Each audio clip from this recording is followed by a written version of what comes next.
차라리 내가 저버릴지언정 저버림 받지는 않으리라. 하태후와 폐제 죽인 일을 시작으로 동탁의 무도함은 나날이 더해갔다. 매일 밤마다 궁궐에 들어가 마음에 드는 궁녀들을 번갈아 욕보이고 잠은 무엄하게도 용상에서 잤다. 조정의 대신들을 하인 부리듯 했으며 거리의 백성들은 버러지나 짐승보다 못하게 여겼다. 한 번은 이런 일이 있었다. 군사를 이끌고 도성을 나가 양성 부근에 이르렀을 때였다. 봄이 완연한 2월이라 마을 사람들은 남녀를 가리지 않고 나와 봄놀이를 즐기고 있었다. 동탁의 뒤틀어진 심사에는 공연이 극에 못마땅했다.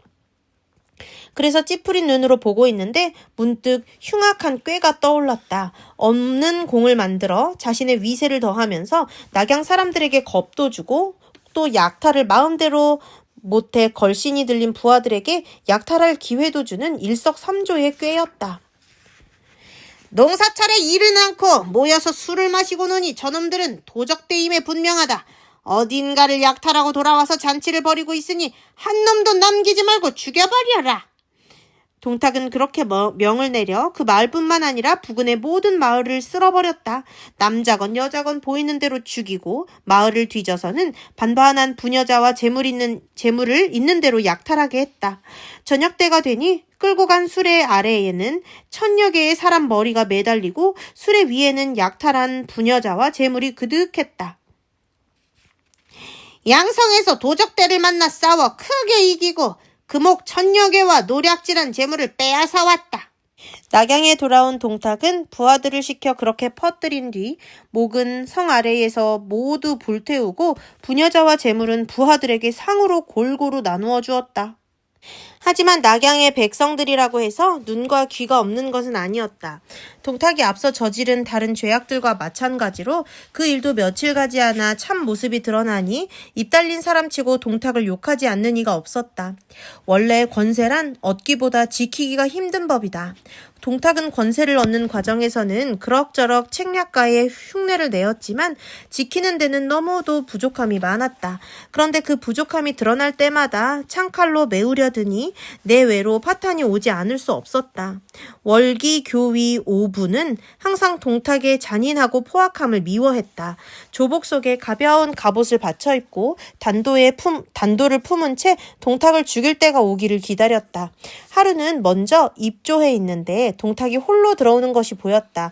오부는 이때다 싶어 나가서 맞는 채 하고 칼을 꺼내 동탁을 찔렀다. 동탁은 워낙 기력이 세고 무예가 뛰어났다. 슬며t 몸을 피하며 오부의 칼든 손을 꽉 움켜쥐었다. 그때 뒤따라온 여포가 달려들어 오부를 땅바닥에 메어 꽂았다. 누가 너에게 이 같은 역적질을 시켰느냐? 동탁은 쓰러진 오부를 노려보며 그렇게 물었다. 오부가 분연히 소리쳤다. 너는 내 임금이 아니고 나는 네 신하가 아닌데 역적질이라니 무슨 소리냐? 네 죄가 이미 하늘에 가득해 사람마다 죽이기를 원하고 있으니 하물며 한조의 녹을 먹는 나이겠느냐? 다만 한스러운 일은 너를 찢어 죽여 천하의 공도를 밝히지 못하는 것뿐이다. 그러자 화가 난 동탁은 오부를 끌어내 과형에 처하게 했다. 과란 뼈가 드러날 때까지 살을 발라 죽이는 것으로 오부는 그 혹독한 형을 당하면서도 끝내 욕설을 멈추지 않았다. 저 정관과 마찬가지로 자기가 옳다고 믿는 바를 위하여 기꺼이 목숨을 던진 그의 이름은 길이 뒷사람의 존숭을 받으리라. 동탁에 대한 그 같은 저항은 밖에서도 있었다. 그 중에서도 가장 먼저 움직인 것은 발해태수 원소였다. 동탁에게 칼을 빼들고 맞선 것은 더욱 이름을 얻은 데다 그를 달랜다고 준 태수자리가 또한 그의 근거지인 기주에서 멀지 않았다. 원소가 가만히 세력을 모으니 사람이 사방에서 구름처럼 모여들었다. 사세오공의 집안에다 그의 명성이 겹쳐있을 뿐만 아니라 발해 태수로서 관작도 무시 못할 배경이 되어준 것이었다. 장수감으로는 안량, 문추 등이 이미 와 있었고 모사로는 봉기, 허유 등이 있었다. 원소의 군문에 들기를 원하는 장정들도 줄을 이어 그들을 먹일 곡식이 달릴 지경이었다. 원소가 누구보다도 이를 갈며 동탁을 겨냥한 군사를 기르는 데는 그만한 까닭이 있었다. 하진이 죽은 마당에서 보면 원소는 소재를 세우고 십상시를 뿌리 뽑는데 으뜸 가는 공신이었다. 그리하여 이제 막 큰 포부를 펴려는데 동탁이 나타나 모든 것을 가로채버린 것이었다. 뿐만 아니라 황제까지 갈아치워 원소의 전공을 없이 하는 동시에 동탁 자신의 위치는 적어도 새 황제의 재위 동안에는 흔들림이 없도록 굳혀놓았다. 따라서 원소는 한편으로는 군사를 기르면서도 다른 한편으로는 동탁의 동정을 살피는데 힘을 쏟았다. 그가 풀어놓은 사람들이 가져오는 소식은 한결같이 분통 터지는 것들이었다. 하지만 아직 정면으로 동탁에게 맞서기에는 힘이 너무도 약했다. 이에 원소는 낙양성 안에서 호응할 세력을 가질 필요가 있었다. 백관들을 하나하나 두고 생각해보니 사도 왕륜이라면 그 세력의 중심 인물이 될 만했다. 가만히 사람을 보내 밀서 한 통을 전했다. 역적 동탁이 하늘을 속이고 황제를 내쫓으니 그 참람됨이 차마 말하기 어려울 지경입니다. 그런데도 공께서는 그 발호함을 아니 듣고 아니 보신 듯 하시니 어찌 나라를 위하여 충성을 앞세우는 신하라 할 수 있겠습니까? 소는 지금 군사를 모아 조련하면서 제실의 도적들을 깨끗이 쓸고자 하되 다만 함부로 가볍게 움직이지 않고 있을 뿐입니다. 만약 공께 나라를 위하는 마음이 있어 틈을 타 이를 꾀하시고 저를 부리시겠다면 마땅히 달려가 크신 명을 받아드리겠습니다. 왕류는 그 편지를 읽고 깊이 생각해 보았으나 마땅한 계책이 떠오르지 않았다. 그래서 한숨만 쉬며 보내던 어느 날이었다. 대궐에서 반열을 짓고 있는데 둘러보니 마침 동탁의 사람들이 보이지 아니했다. 왕륜이 거기 있는 오래된 대신들과 의논이라도 해보리라 마음먹고 나지막이 말했다. 오늘은 이 늙은이가 세상에 떨어진 날이오. 저녁에 저희 집에 오셔서 술이라도 몇 잔 나누는 게 어떻겠소? 꼭 가서 축수를 드리리다. 모여있던 구신들은 별 생각 없이 모두 그렇게 대답했다. 집으로 돌아온 왕류는 조용한 후당에다 술자리를 마련했다. 저녁이 되자 여러 공경들은 약속대로 왕륜의 집으로 모였다. 그러나 왕륜의 얼굴에는 기뻐하는 기색이 조금도 없더니 술이 몇 순배 돌기도 전에 얼굴을 가리고 목을 놓아 울었다. 귀한 생신날에 어찌 슬퍼하십니까? 모인 사람들이 모두 놀라 그렇게 물었다. 왕류는 울음을 그치고 대답했다. 실은 오늘이 전한 것의 생일이 아닙니다. 다만 오래전부터 여러분들과 모여 가슴속에 쌓인 울분을 풀어보고 싶었으나 동탁이 의심스럽게 여길까봐 못하다가 이제 생일을 빌려 뜻을 이룬 것입니다.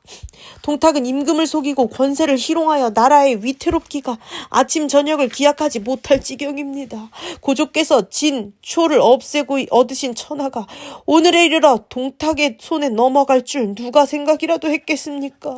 제가 운 것은 실로 그 때문이었습니다. 그 말을 듣자 공경들도 한 가지 슬픈 마음이 일어 다 같이 목을 놓아 울었다. 그러나 단 한 사람 손을 어루만지며 큰 소리로 웃는 사람이 있었다. 이 자리에 모이신 공경들께 말씀드립니다. 울고 울어 밤이 낮이 되고 다시 낮이 밤이 된들 울음으로야 어찌 동탁을 죽일 수 있겠습니까? 그렇게 빈정거려 놓고 다시 소리 높여 웃는 사람을 보니 효기교위로 있는 조조였다. 왕륜이 성난 소리로 꾸짖었다. 네 하레비도, 네 애비 하레비도 한 가지로 한실에 녹을 먹었는데 너는 나라에 보답할 생각은 않고 도리어 웃기만 하느냐. 그러자 조조는 웃음을 그치고 정색하며 대답했다. 제가 웃는 것은 다른 뜻이 아닙니다. 이토록 여러분이 모여서도 아무런 계책이 없는 것이 우스웠을 뿐입니다. 이 조조가 비록 재주는 없으나 원하신다면 즉시 동탁의 머리를 잘라 도성의 문에 내걸므로써 천하에 사죄케 할 수 있습니다. 좀 지나치기는 하나 귀가 번쩍 뜨이는 소리였다. 왕류는 자리를 옮겨 은근하게 조조에게 물었다. 맹덕에 어떤 고견이 있는가? 좀 전에는 감정이 격해 말이 지나쳤네. 조조가 씩씩하게 대답했다. 요즘 저는 몸을 굽혀 동탁을 섬기고 있습니다만 실은 틈을 노려 역적을 없애고자 할 따름입니다. 그러나 이제 동탁은 저를 믿어 저는 언제든 동탁에게 가깝게 갈 수가 있습니다. 제가 듣기로 사도께서는 칠성보도 한 자루를 가지고 계신다 합니다. 원컨대 제게 그 보도를 빌려주십시오. 동탁의 부중으로 들어가 그를 찔러 죽이겠습니다. 불행히 일이 잘못되어 제가 죽게 되어도 화는 없습니다. 맹덕에게 그런 마음이 있다니 실로 전하를 위해 큰 다행일세. 왕류는 이렇게 조조를 치하한 뒤 스스로 술잔을 따라 조조에게 바쳤다. 조조가 그 잔을 받아 뿌림에 뿌리며 맹세를 나타내자 왕류는 애지중지하던 칠성보도를 내주었다.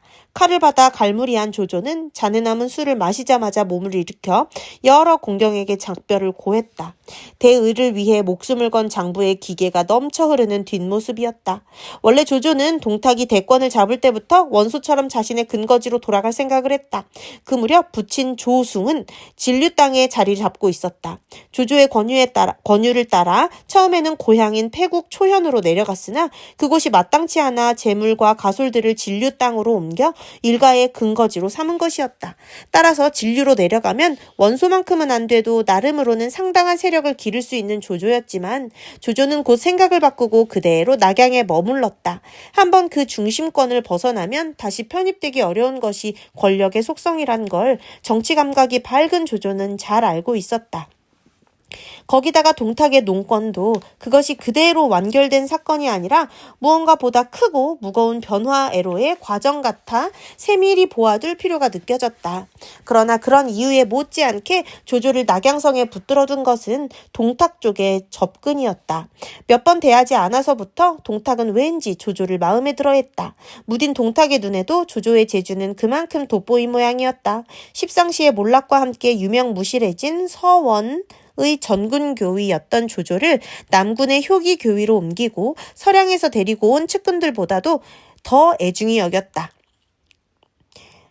무장에는 봉선이 있으니 모사로는 맹덕만 내 사람이 되면 천하에 두려울 게 없겠나마는. 동탁은 남을 통해 그렇게 넌지시 말하기도 하고 맹덕 나를 도와 일해보는 게 어떤가. 뒷날 뜻을 이루게 되면 가장 큰 공은 그대에게 돌리리라. 조조에게 직접 그렇게 말하기도 했다. 조조는 원소처럼 무모하게 드러내놓고 저항하지는 않았다. 외양으로는 그의 뜻을 받드는 듯 동탁을 섬겼고 나라와 백성들을 크게 해치지 않는 한 꾀를 빌려주기도 마다하지 않았다. 그리하여 그 무렵 동탁은 조조를 거의 자기 사람으로 여기고 있었다. 조복 아래를 갑옷으로 받쳐 입고 수천 갑사와 여포의 호의가 아니면 집 밖을 나서지 않는 그였지만 조조만은 무시로 그의 침실까지 드나들 수 있을 정도였다.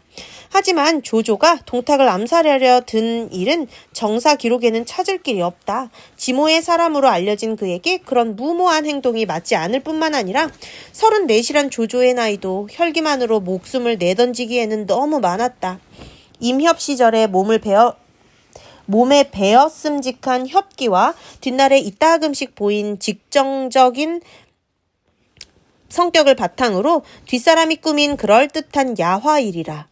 어쨌든 다음날 조조는 왕륜으로부터 받은 보도를 차고 동탁의 부중으로 갔다. 그곳에서 일하는 사람에게 물으니 동탁은 작은 채에 있다는 대답이었다. 동탁은 마침 평상에 비스듬히 기대 쉬고 있는 중이었다.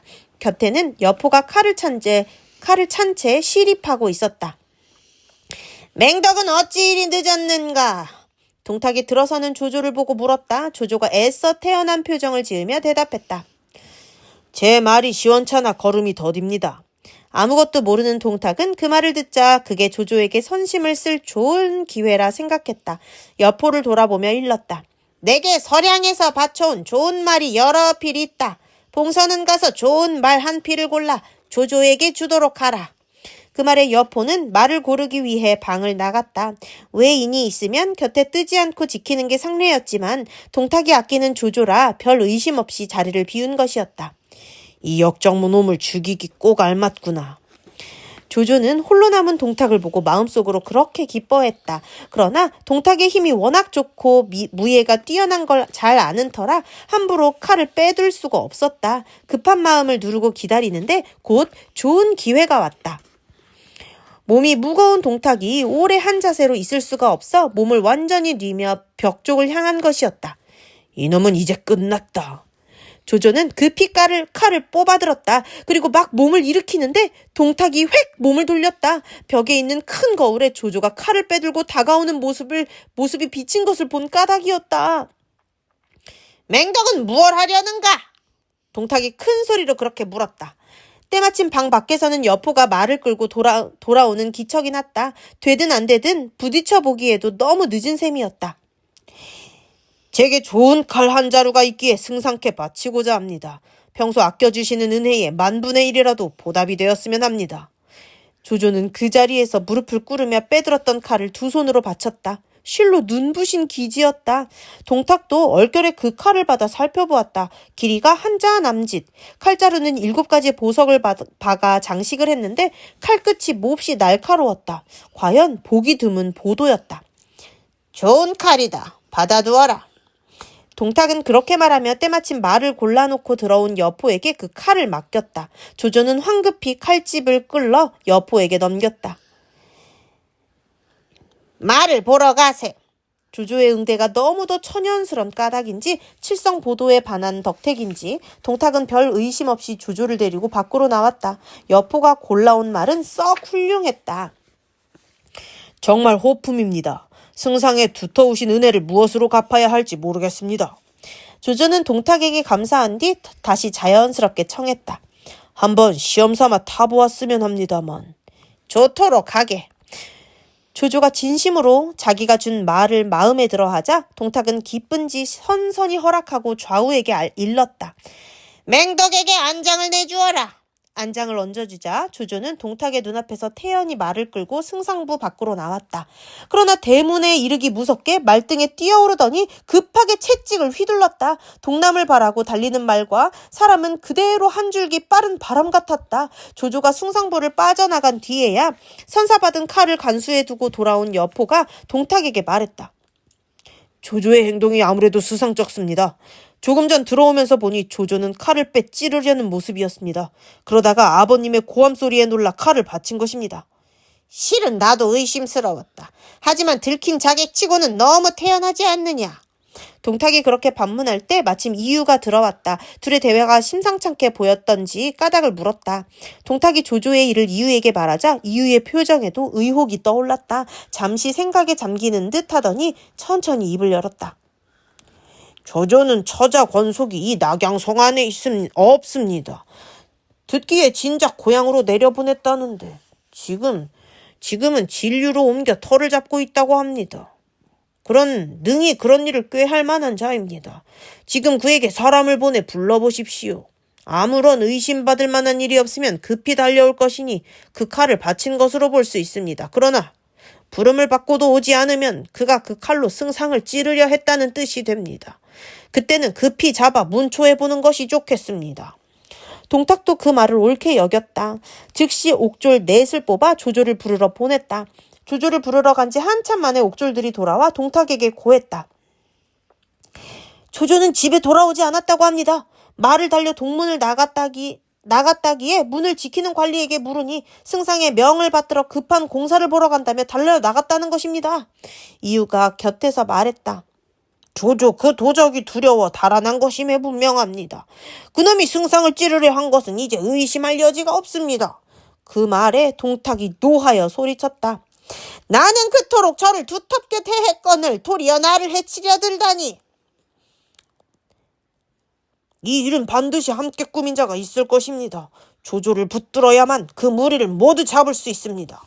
이유가 다시 그렇게 말하며 조조 잡아들일 일을 재촉했다. 동탁의 마음이 조조에게 기울어지는 것을 걱정해온 터라 한층 그 입이 매웠다. 동탁도 더는 머뭇거리지 않고 조조의 모습을 그린 화상과 함께 공문을 내려 조조를 잡아들이도록 했다. 조조를 잡는 자는 천금의 상에 만호후를 봉할 것이요 숨겨주는 자는 같은 죄로 벌하리라는 내용이었다. 한편 낙양성을 빠져나온 조조는 잔류 땅을 향해 나는 듯 말을 몰았다. 이제 한은 끝났다. 황제는 한낱 야심가의 이용물에 지나지 않는다. 일찍이 두려워한 대로 힘을 가진 자가 곧 의로운 자가 되는 세상이 오고 만 것이다. 이미 천하는 주인이 없어졌다. 다급하게 쫓기는 몸이지만 한편으로는 홀가분한 데도 있었다. 희망을 버린 뒤에도 오랫동안 끊지 못하던 한에 대한 미련에서 마침내 벗어난 느낌이었다. 한조를 위한 노력은 이것으로 마지막이다. 남은 것은 온갖 야심가의 무리와 주인 없는 천하를 다투는 일뿐. 이제부터는 대의도 충성도 다만 나를 위하여서이리라.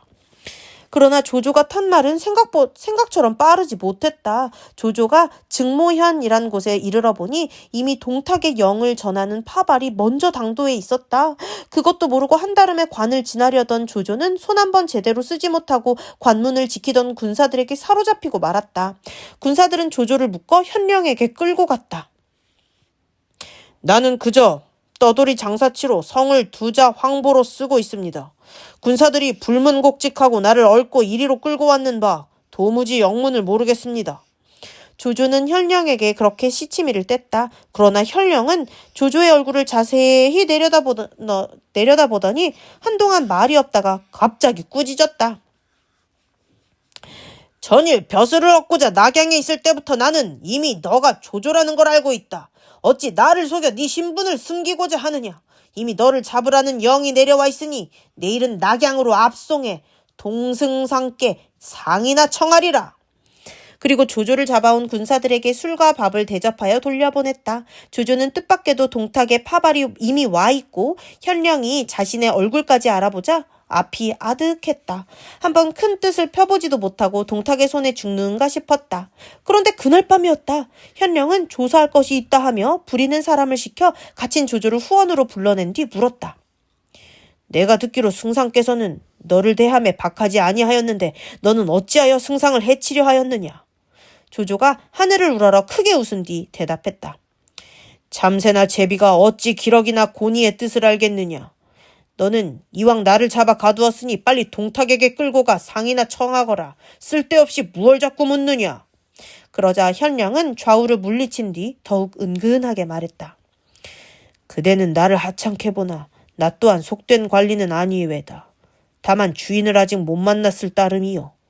조조가 살피니 꾸며서 하는 말 같지는 않았다. 이에 조조도 가슴속을 털어놓았다.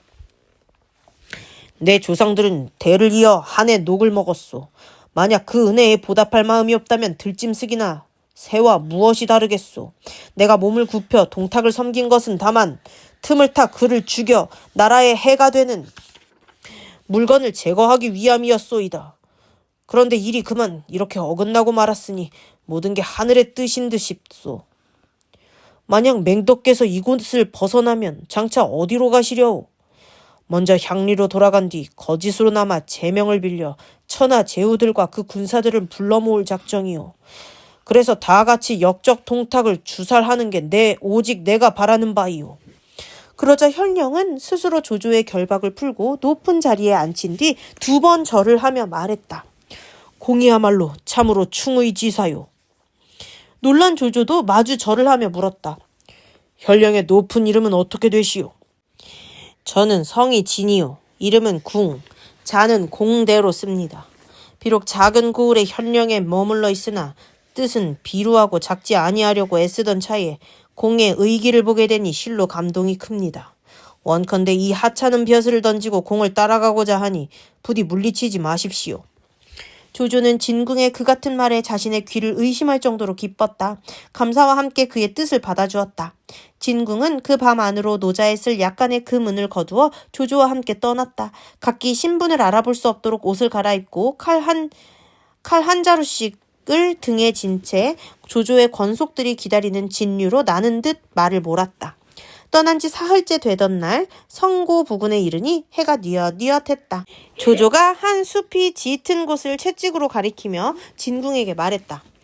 저 속에 여백사란 분이 살고 계시는데 가친과는 형제를 맺으신 분이 왜다. 가서 집안 소식도 물을 겸 하룻밤 묵어 갈 곳을 찾아보는 게 어떻겠소. 그거 참 잘 됐습니다. 그리로 가십시다. 진궁이 그렇게 찬성하자 두 사람은 여백사의 집으로 말을 몰아갔다. 여백사는 조조를 반갑게 맞아들이며 물었다. 내가 듣기로는 조정에서는 널리 파발을 보내 너를 잡아들이라고 성화라더라. 네 아버님이야 진류로 피해 가셨으니 무슨 일이 있으랴만 너는 어떻게 이곳까지 올 수 있었느냐. 만약 여기 이 진현령이 없었더라면 이 몸은 벌써 동탁에게 끌려가 뼈는 부서져 가루가 되고 살도 짓이겨진 고깃덩어리가 되고 말았을 것입니다. 조조는 그렇게 서두를 꺼낸 뒤 그간의 사정을 자세히 털어놓았다. 그 말을 들은 여백사는 진궁에게 늙은 몸을 굽혀 절을 하며 진심으로 감사를 올렸다. 그리고 청하기도 전에 그쪽에서 먼저 하룻밤 쉬어가기를 권했다. 실로 자식을 구해준 이를 대하는 아비와 다름이 없었다. 조조와 진궁이 은근히 기뻐하고 있는데 여백사가 문득 몸을 일으키더니 안채로 들어갔다. 한참 후에 돌아온 여백사가 말했다. 마침 내 집에는 좋은 술이 없네. 잠시 기다리면 서촌에 가서 한 단지 사오겠네. 그때 마주 앉아 회포를 푸세. 그러고는 나귀를 타고 총총히 집을 나갔다. 궁하게 쫓겨다니던 끝이라 그런지 조조의 눈에는 까닭없이 서두는 것 같이 보였다. 안에 들어가 식구들로부터 무슨 말을 들은 게 아닌가 더럭 의심이 났다. 여백사는 오래도록 돌아오지 않았다. 진궁도 은근히 걱정이 되는지 얼굴이 흐려지고 조조는 더욱 의심이 났다. 그래서 더욱 귀를 모아 바깥에 동정의 마음을 쓰고 있는데 문득 집 뒤에서 칼 가는 소리가 들렸다. 여백사는 아무래도 제 친아버지는 아니오. 조금 전에 떠나는 모습에 잠옷 의심스러운 데가 있었으니 한번 가만히 엿들어 봅시다. 조조가 그렇게 말하자 진궁도 조용히 고개를 끄덕였다. 두 사람은 몰래 초당 뒤로 숨어들어 귀를 기울였다. 묶어서 죽일까? 그냥 죽일까? 누군가가 굵은 목소리로 물었다. 혹시라도 놓치면 큰일일세. 묶어서 죽이세. 또 다른 목소리가 대답했다. 조조도 진궁도 그런 그들의 대화를 엿듣자 낯빛이 변했다. 어떻게 하시겠습니까? 진궁이 소리를 낮추어 물었다. 조조가 칼자루에 손을 대며 분연히 말했다. 역시 그랬군. 만약 지금 우리가 먼저 손을 쓰지 않으면 반드시 우리가 저들에게 사로잡혀 죽게 될 것이오. 그러자 진궁도 할 수 없다는 듯 칼을 빼들고 조조를 따랐다. 두 사람은 똑바로 후원으로 뛰어들어 남녀를 가리지 않고 눈에 띄는 사람은 모조리 말 한마디 할 틈조차 주지 않고 죽여버렸다. 죽여놓고 보니 여백사의 처자와 비복을 합쳐 8이나 되었다. 그래도 혹 남은 사람이 있을까 하여 두 사람은 집을 뒤지기 시작했다. 그런데 부엌 뒤로 갔을 때였다. 돼지 한 마리가 묶인 채 몸을 버둥거리고 있지 않은가. 두 사람은 어이가 없었다. 돼지를 잡으려고 칼을 갈고 있던 사람을 의심이 지나쳐 모조리 죽여버린 것이다. 진궁이 탄식했다. 맹덕께서 의심에 많아 죄 없는 사람들을 죽이게 되었구려. 우리를 대접하려고 준비하는 사람들을 도리어 죽여버렸으니 이 일을 어찌하면 좋겠소. 조조도 실로 난감했다. 하지만 이미 저질러진 일이었다. 조조가 잠깐 생각에 잠겼다가 냉정하게 대답했다. 이제 와서 어쩌겠소. 죽은 사람은 죽은 사람이니 우리나 서둘러 달아납시다. 그리고 서둘러 말을 끌어내왔다.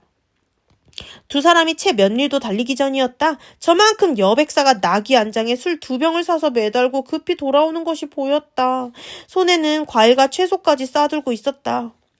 조카와 진현령은 무슨 일로 그리 급히 떠나려는가?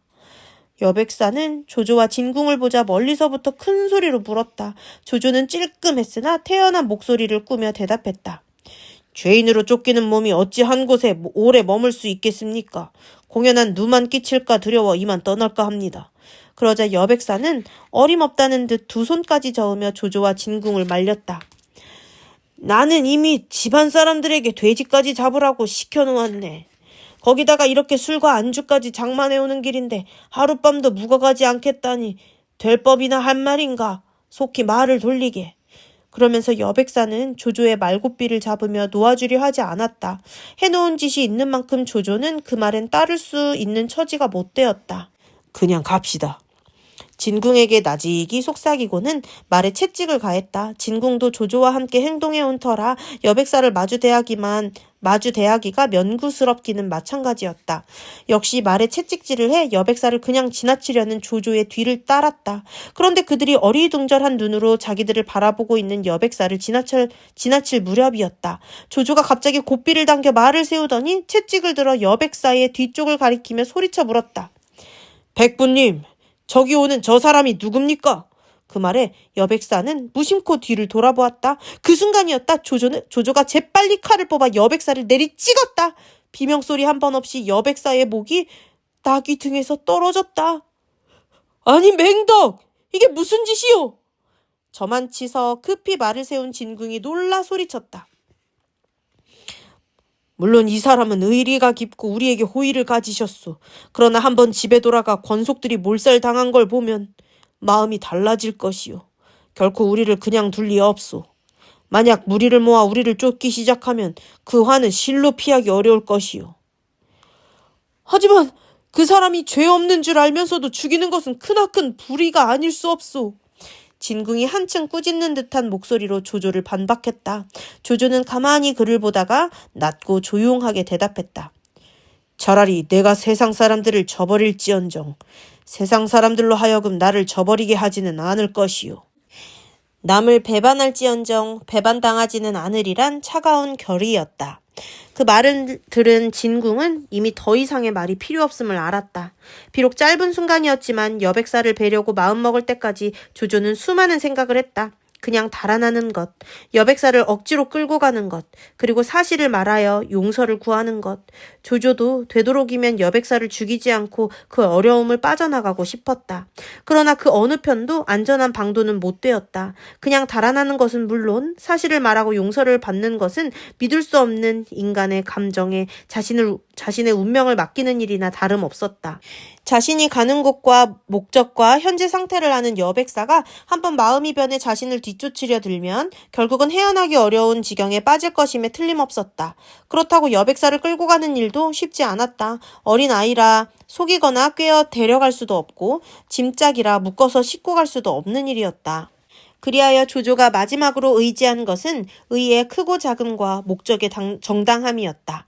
천하를 위한 대의 앞에서는 사사로운 은인은 희생될 수 있고 만백성을 학정에서 구하기 위해서는 어떤 수단도 용납되어야 한다는 논리였다. 조조의 그 같은 결정은 곧 그의 정신이 전통적인 육아의 가르침과 결별하는 걸 뜻하기도 했다. 그때껏 그가 힘들여 걸어온 것은 충, 효, 인, 의였다. 하지만 그것은 태평스러운 시대의 원리였고 돌이킬 수 없는 혼란의 시대에는 맞지 않았다. 전국시대의 혼란을 끝낸 것은 법가의 종횡가와 병가의 통치술이었지 결코 육아의 가르침은 아니었다. 언제부터인가 자기의 시대가 그 난세로 치닫고 있다고 믿게 되면서부터 조조의 생각은 그렇게 기울어졌다. 그런데 이제 그게 행동으로 나타난 것이었다. 뒷사람이 흔히 그를 폄하여 말하는 난세의 간웅으로 가는 첫걸음이기도 했다. 그러나 진궁은 달랐다. 아직도 육아적인 이상에 사로잡혀 있는 진궁은 조조를 그 이상을 실현할 인물로 믿었다. 처음 붙들려온 그와 대면했을 때 그가 내세운 대의가 그러했고 며칠 함께 동행하는 동안에도 특별히 그런 환상을 깨뜨릴 만한 일을 한 적은 없었다.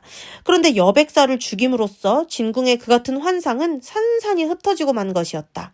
진궁은 크게 실망했다. 밤길을 달리는 동안에도 객점에 투숙하여 늦은 저녁을 먹는 동안도 진궁은 말없이 자기가 해야 할 일만 생각하고 있었다.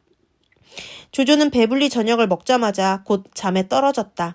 마치 아무 일도 없던 사람처럼 깊고 편안하게 잠든 조조를 보자 진궁은 한층 그의 사람됨에 두려움이 일었다. 나는 조조가 훌륭한 인간이라 믿어 어렵게 얻은 벼슬까지 버리고 그를 따랐다. 그런데 알고 보니 그 마음이 모질고 독하기가 이를 데 없구나. 그대로 두면 반드시 천하의 큰 근심거리가 될 것이다. 생각이 거기에 미치자 진궁은 문득 그를 살려두어서는 안 되겠다는 생각이 들었다. 가만히 칼을 빼들고 조조의 침상 곁으로 다가갔다. 그때 다시 딴 생각이 들었다. 나는 나라를 위해 일하고자 그를 따라 여기까지 왔다. 그를 잘못 본 것이었으나 한때나마 그를 주인으로 섬기려고도 마음먹었다.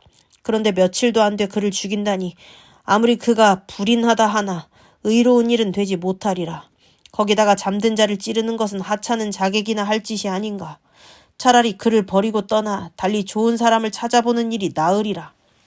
이런 진궁은 칼을 다시 칼집에 꽂고 짐을 챙겨 밖으로 나왔다. 그리고 마구간에서 메인 말을 끌어내 그 밤으로 어디론가 떠나가 버렸다. 한편 조조는 한참 늘어지게 자고 나니 진궁이 보이지 않았다. 그의 짐이 없어진 걸 보고 짐작은 되었지만 그래도 행여나 하는 마음으로 마구간에 가보았다. 말이 없는 것으로 보아 떠난 것임에 틀림없었다. 이 사람은 내가 여백사를 죽이는 걸 보고 의롭지 못하다 하여 떠나간 모양이로구나. 하지만 진궁, 그대도 알아야 하네.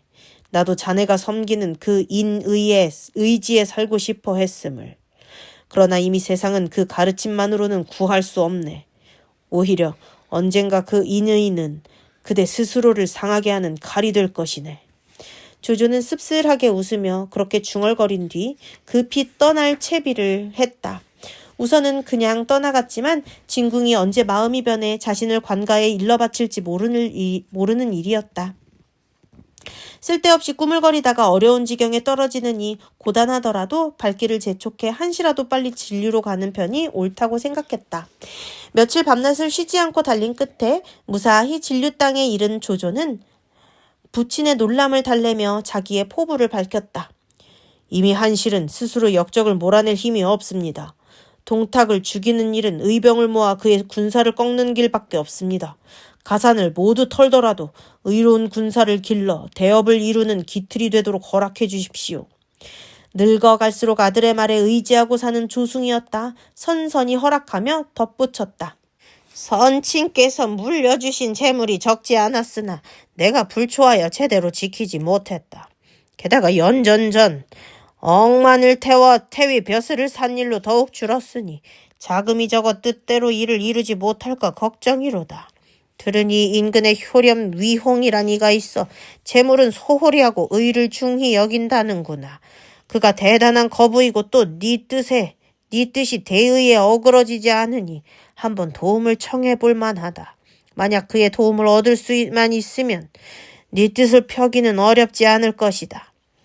조조에게는 자못 요긴한 조언이었다. 이에 조조는 크게 술자리를 벌이고 위홍을 청했다. 조조의 명성은 익히 들은 바라 위홍도 그 청을 받아들였다. 그가 조조의 집에 이르자 조조는 그를 윗자리에 앉게 한 뒤 공손히 절을 하며 입을 열었다.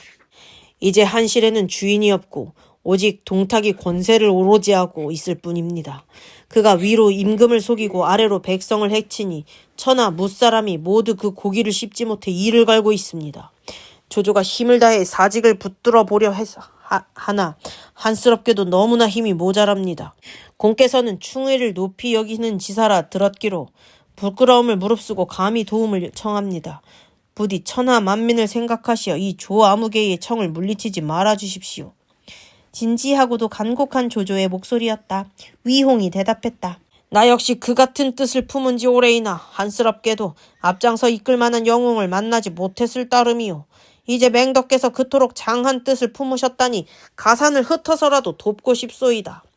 바로 조조가 기다리던 대답이었다. 이에 조조는 크게 힘을 얻어 이튿날부터 의병을 모으기 시작했다. 먼저 황제의 명을 사칭하여 충의 지사의 궐기를 촉구하는 글을 여러 곳으로 띄운 뒤 커다란 백기에 충의 두 글자를 써서 세워두고 인근의 용사들을 모았다. 그리고 한편으로는 흩어져 은밀히 힘을 기르고 있는 옛 친구들과 피부치들에게도 사람을 보내 때가 왔음을 알렸다. 동탁의 악명이 워낙 높아 충의 두 글자만으로도 조조의 깃발 아래로 모여드는 용사는 많았다. 거기다가 동탁을 찌르려다 실패한 것으로 더욱 높아진 조조의 이름과 하루에 100만전을 써도 10년은 간다는 위홍의 재산이 겹치니 그야말로 장마철에 비 쏟아지듯 의병들이 모여들었다. 그러나 가장 큰 힘이 된 것은 역시 조조의 부름을 받고 달려온 임협 시절부터의 손발들이었다. 맨 처음으로 조조의 마카에 도착한 것은 악진이었다. 양평 위국 사람으로 자를 문겸이라 쓰는 그는 황건란 때 함께 향리를 지켰던 용사들을 중심으로 1000이 넘는 인마를 이끌고 달려왔다. 몸집은 작아도 장차고 날래 젊을 때부터 조조의 아낌을 받던 사람인데 조조가 시킨 대로 향리에서 조용히 힘을 기르고 있다가 때를 맞추어 돌아온 것이었다.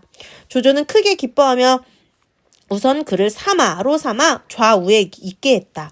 그 다음에 온 것은 이전이었다. 악진과 비슷한 경위로 향리인 산양군 거록 땅에서 숨어 지내다가 조조가 부르자 역시 무리 수백을 이끌고 늦을세라 달려왔다. 조조는 또한 크게 기뻐하며 그의 문제를 사 장전리로 삼았다. 생가 쪽에 피부치인 하후동과 하후연도 이전과 악진의 뒤를 이어 각기 1000이 넘는 인마를 이끌고 도착했다.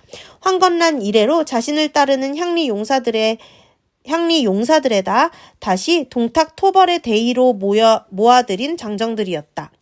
뿐만 아니라 종형제간인 둘 모두가 빼어난 무장들이라 그들이 오자 조조는 한층 든든했다. 하후돈을 비장으로 삼고 하후연을 별부사마로 삼아 군사를 맡겼다.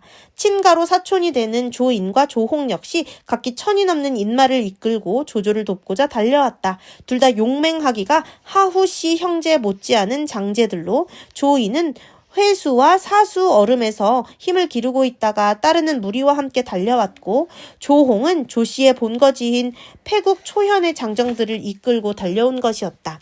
조조는 그 두 아우를 각기사마로 삼고 하후돈 형제와 함께 군사를 돌보게 했다. 허자원은 왜 오지 않는가? 조인과 조홍이 오던 날 크게 술자리를 열고 오랜만에 만난 옛 패거리들과 술잔을 나누며 회포를 풀던 조조가 불쑥 좌우에게 물었다. 자원은 허유의 자였다. 당연히 올 줄 알았던 옛 친구가 아직껏 당도하지 않은 것이 섭섭했을 뿐만 아니라 사람이 좀 가볍기는 하지만 그의 번뜩이는 재치와 매서운 안목도 조조에게는 절실히 필요했다. 하후돈, 하후연, 이전, 악진, 조홍, 조인 모두가 다 빼어난 인재였지만 모사로서는 부족했기 때문이었다. 그는 이미 원소의 사람이 되었습니다. 악진이 결기서린 목소리로 대답했다. 그가 원본초와 가까이 지내는 건 나도 알고 있어. 하지만 그의 사람이 되었다니. 주공께서 의심스러우시다면 한번 원소의 군막에 들려보십시오. 상객의 자리에 앉아 입에 혀처럼 구는 그를 볼 수 있을 것입니다. 악진이 더욱 못마땅한 듯 대답했다. 조조가 오히려 달래듯 대답했다. 원본초 또한 대의를 위해 힘쓰는 사람이요. 허자원이 그를 돕는다고 탓할 게 무엇이겠소. 그러나 말과는 달리 조조는 까닭없이 마음이 어두워졌다. 허유의 지모에 의지할 수 없게 된 아쉬움을 훨씬 넘는 막연한 불안 같은 것이었다. 뒷날 원소와 함께 생사를 걸고 천하를 다투게 될 일이 어떤 불길한 예감으로라도 와닿은 것일까? 끝.